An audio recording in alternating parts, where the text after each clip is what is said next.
नमस्कार, स्वागत आहे तुमचे आमच्या चॅनेलमध्ये। आवाज महामुंबईचा, शोध बातमीचा, कौल मनाचा। चला तर मग आमचे चॅनेल शेअर करा, लाईक करा आणि सबस्क्राईब करा। धन्यवाद। उरणमधील दिव्यांगांनीही लुटला मनमुराद आनंद। उरण दिव्यांग सामाजिक संघटनेच्या सर्व पदाधिकाऱ्यांनी त्यांच्या कुटुंबियांसोबत 2 दिवस रानसईवाडी येथील JD जोशी फार्म हाऊसवर 22 आणि 23 फेब्रुवारी 2025 या 2 दिवसात आनंद लुटला। इतर सामान्य माणसांप्रमाणे दिव्यांग कुटुंब आनंद लुटू शकत नाहीत, पण मागील 3 वर्षापासून उरण दिव्यांग सामाजिक संघटनेच्या व सर्व सदस्य हे त्यांच्या कुटुंबियासमवेत 2 दिवस गेट टुगेदर करत असतात आणि या गेट टुगेदरमध्ये आपल्या कुटुंबियासमवेत हसत, खेळत, नाचत, स्विमिंग पूलचा आनंद घेत असतात। सर्वजण एकत्र जेवण बनवणे, त्याचबरोबर संघटनेमध्ये आतापर्यंत चांगले काम केलेले आहे त्यांचा सत्कार समारंभ करत असतात। या 2 दिवसीय आनंदामध्ये त्यांच्या चेहऱ्यावर एक वेगळीच चमक दिसून येते। प्रत्येक दिव्यांग कुटुंबातील सदस्य मनमुराद आनंद लुटत असतो। या दिव्यांग कुटुंबांना एकत्र आणण्यासाठी दिव्यांग सामाजिक संघटनेचे सर्व पदाधिकारी खूप मेहनत घेतात। त्यामध्ये संदेश राजगुरू, महेश पाटील, महेंद्र म्हात्रे, उमेश पाटील, राजेंद्र पाटील, समीर ठाकूर, मदन पाटील, राकेश पाटील हे सर्व उरण तालुक्यातील वेगवेगळ्या गावातील सदस्य असून हे सर्व एकत्र येऊन खूप मेहनत घेत असतात। आलेल्या कुटुंबियांसोबत संवाद साधत असताना या दिव्यांग बांधवांच्या पत्नी अशा म्हणत होत्या की आम्हाला समाजात वावरत असताना कधी संकोच वाटत असतो, पण या 2 दिवसीय गेट टुगेदरमध्ये आम्ही आमच्या कुटुंबियासमवेत आणि इतर दिव्यांग सहकाऱ्यांसमवेत आनंद लुटत असतो।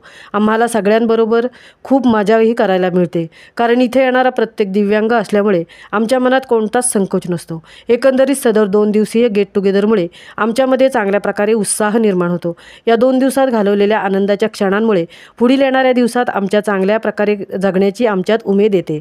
एकंदरीत 2 दिवसीय गेट टुगेदर उत्साहात आणि आनंदमय वातावरणात पार पाडण्यात आले। आवाज महामुंबईसाठी रणिता ठाकूरसह तृप्ती भोईर, उरण। कालपासून जे तुम्ही इथे आलात फार्म हाऊसवर, तर तुम्हाला कसं वाटतं? एक दिव्यांगांच्या सगळ्या फॅमिलीज इथे आलेले आहेत, तर तुम्ही किती एन्जॉय केलं, कशा प्रकारे एन्जॉय केलं? खरं सांगायचं तर आम्ही पण दिव्यांग आहोत, त्याच्यामुळं काय आम्हाला भेदभाव काय वाटत नाही आणि आनंदाची गोष्ट आहे की आम्ही सगळे इथं एकत्र मिळून हा सण आमच्या उत्सवच नाही, हा सण नाही, तो आम्ही एकत्र साजरा करतो। त्या कालची जे तुम्ही आला असतात तुम्हाला कालची एन्जॉयमेंट दिसली असती। समीरचा डान्स ऑसम होता आणि सगळ्या महिला मंडळाचा पण डान्स ऑसम होता।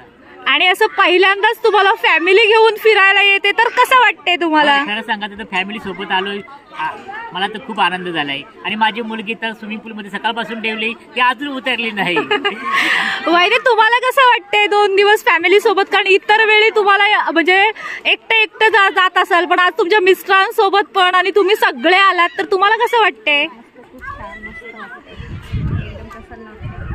दिव्यांग सामाजिक संघटनेचे सगळे सदस्य इथे आलात, तर तुम्हाला कसं वाटतं फॅमिली सोबत सगळ्यांनी आलात तर इथे?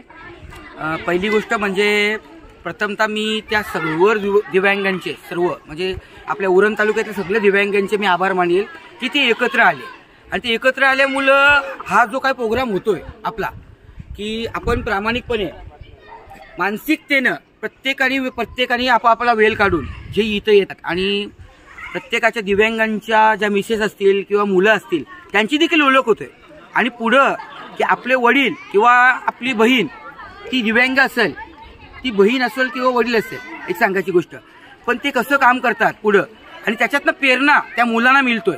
महत्वाची गोष्ट ती त्या आज ऐकायला मिळतोय ती प्रेरणा, आणि त्याबद्दल मी खरोखर त्या दिव्यांग समाज आणि त्या सर्व उरण तालुक्याच्या दिव्यांगांचे मी खरोखर आभार मानतोय की आज या उद्देशाने का नाही होणार, पण त्या मुलांना काहीतरी शिकायला मिळतोय या उद्देशाने की पुढं या वाटचालीमध्ये आपण काय करायचं आणि पुढं कसं चालायचं, तेच मी तुला बोलतोय। थँक्यू, धन्यवाद।